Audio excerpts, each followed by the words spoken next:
Eu começo com um vídeo de uma fala do presidente, se não me engano, de ontem.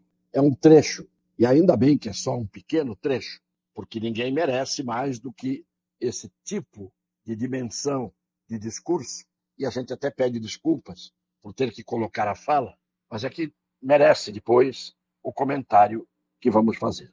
Primeiro é preciso que as lideranças políticas do mundo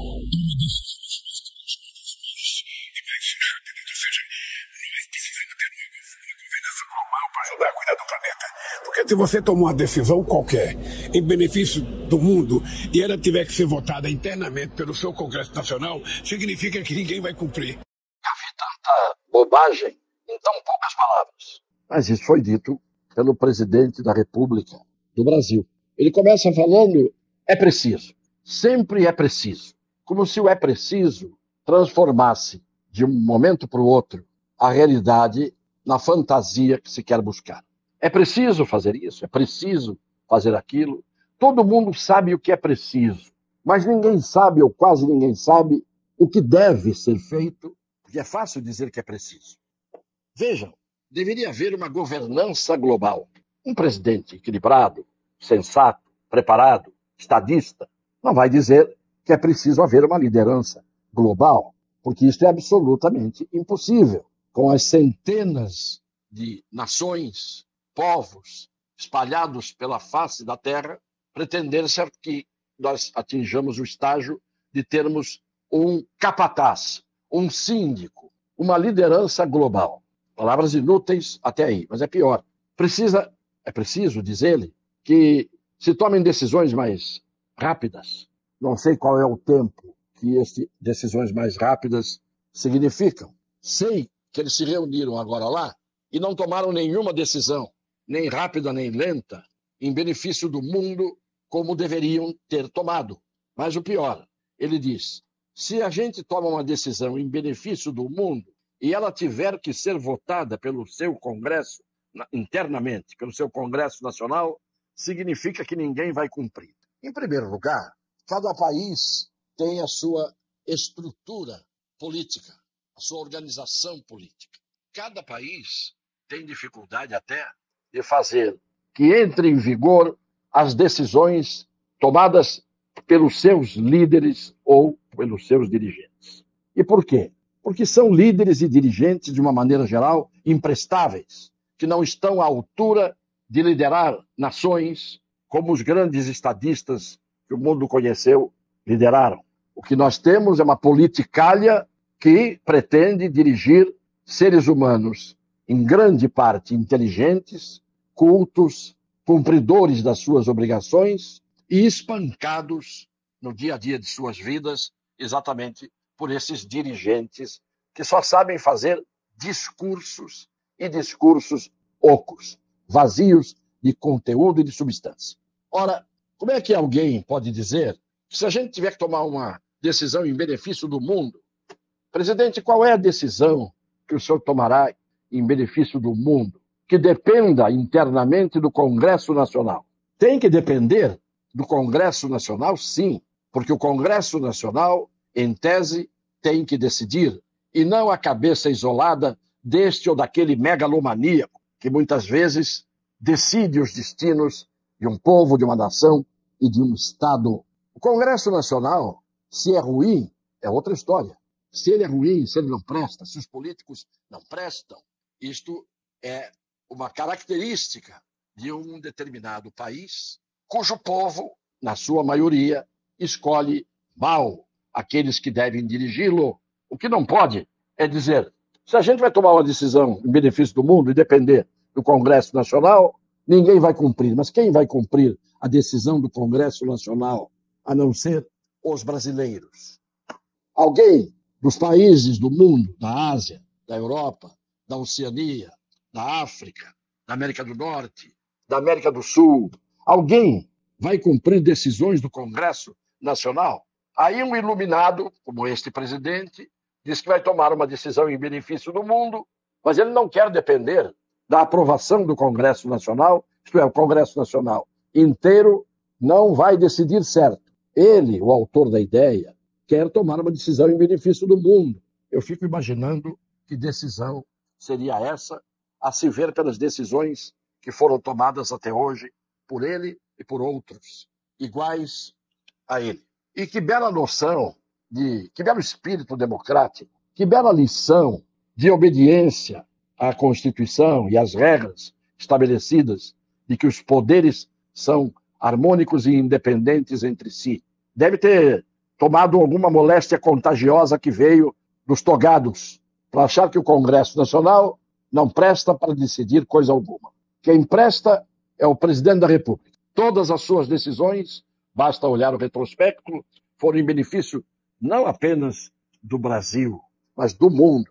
E o que não foi tomado em benefício do mundo foi porque o Congresso Nacional decidiu, ao contrário da vontade do soberano, e o mundo não quis cumprir a vontade do Congresso Nacional.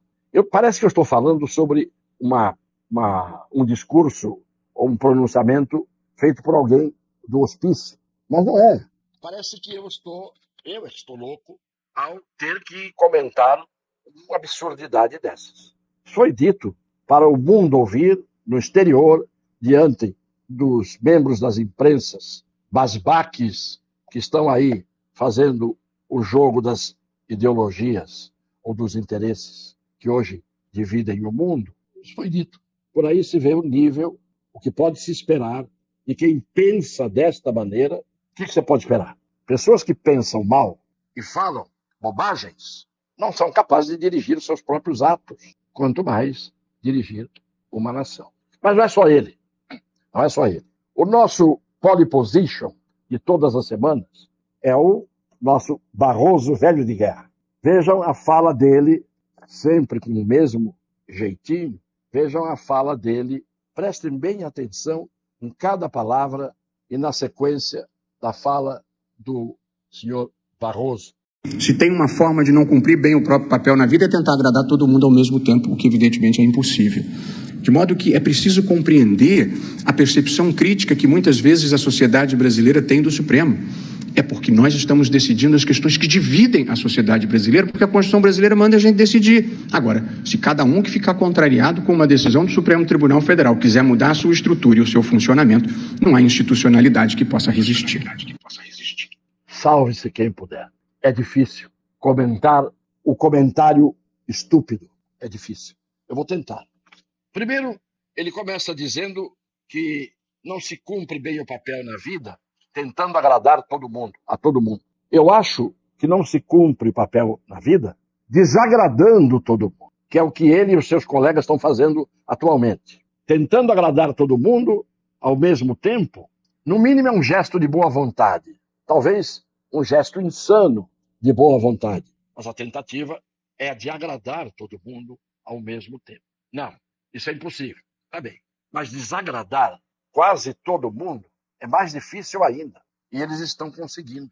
Além disso, ele diz, prestem por favor atenção, é preciso compreender a percepção crítica que muitas vezes a sociedade brasileira tem do Supremo.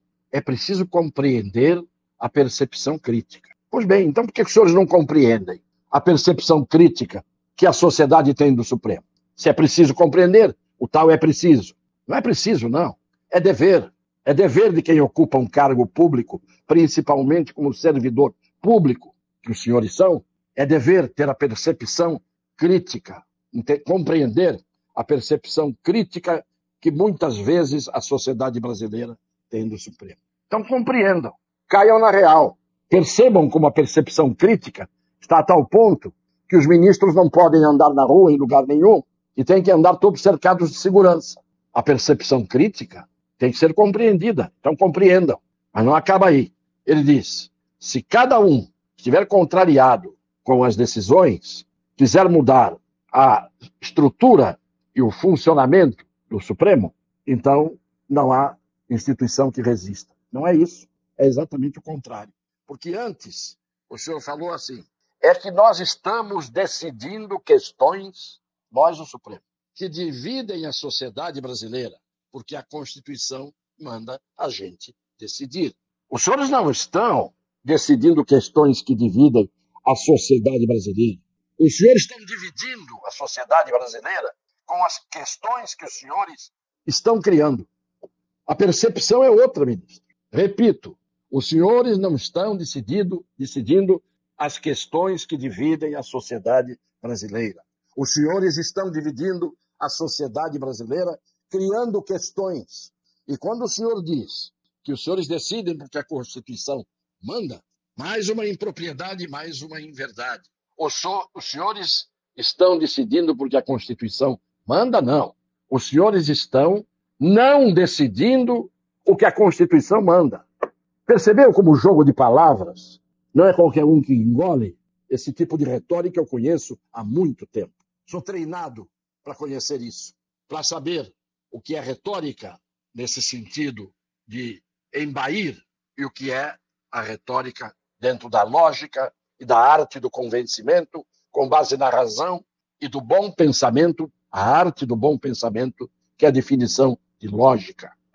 Repito, os senhores estão decidindo mal, estão dividindo a sociedade brasileira, não estão fazendo o que a Constituição manda, em muitos casos, e não estão tendo a percepção, a compreensão da percepção crítica da sociedade brasileira. O senhor está vendo que com as suas palavras, mudando de lugar as palavras, eu consegui construir um discurso absolutamente coerente, divergente da realidade que o senhor pinta.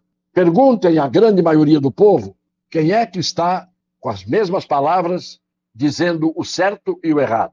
E, finalmente, nesse aspecto, se cada um, diz o senhor, contrariado, quiser mudar a estrutura e o funcionamento do Supremo, então não há instituição que resista. Não. Cada um, contrariado, não quer mudar a estrutura e o funcionamento. Quer mudar as pessoas que estão lá como servidores públicos, não cumprindo de forma desejável o seu dever. Ninguém quer mudar a estrutura e o funcionamento. O que se quer é tirar poder de quem abusa dele. E isto não é do funcionamento do Supremo. Quer-se fazer com que a composição do Supremo seja feita por pessoas que tenham notável saber jurídico, reputação ilibada, que cumpram o seu dever, que sejam justas. E isso não é mudar a estrutura do Supremo, porque essas pessoas desestruturam o Supremo. Podem me dar as palavras que quiserem, podem me dar, que eu vou usá-las para construir um discurso coerente e compatível com a realidade. Por hoje, eu quero só dizer, mais uma vez, não percam Orbis News, a plataforma que está conosco, e nós estamos com ela, do nosso querido, honrado e competentíssimo jornalista Fausto Camunha. Vejam lá os textos que são publicados, vejam o nível da Orbis News, e eu tenho orgulho de participar com a Orbis News desta qualidade que ela tem, muito maior do que a minha, e que me enobrece muito. A todos, apesar disso tudo nos fazer muito mal, vamos ficar em paz. Um beijo no coração das pessoas de boa fé.